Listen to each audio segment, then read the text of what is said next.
Passando ligeirinho aqui, ó. A minha cachorra adotou essa gata. A gente pegou essa gata lá na feira, ela novinha, e a cachorra adotou ela mamando na cachorra. A minha cachorra nunca cruzou, nunca teve filhote. Agora adotou essa gata safada. Isso é que é amor.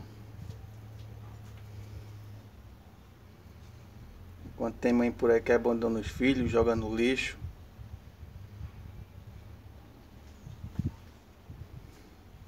Só numa boa. Deixa eu levantar aqui, ó. Tá vendo? Ó. Olha que cachorra safada, ela mamando. A gata mamando, procurando outro peito. Eita, que tá danado. E o interessante é que tem leite.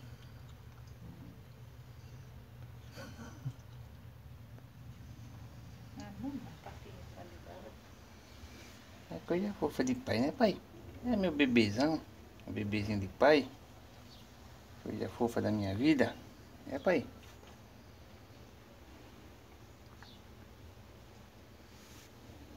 Eu gosto dessa gata, pai. Eu gosto dessa gata safada.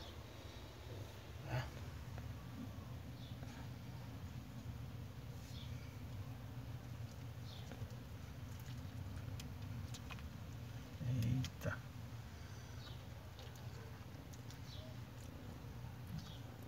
E ela fica amassando assim, dando uma massagenzinha. É pra aí.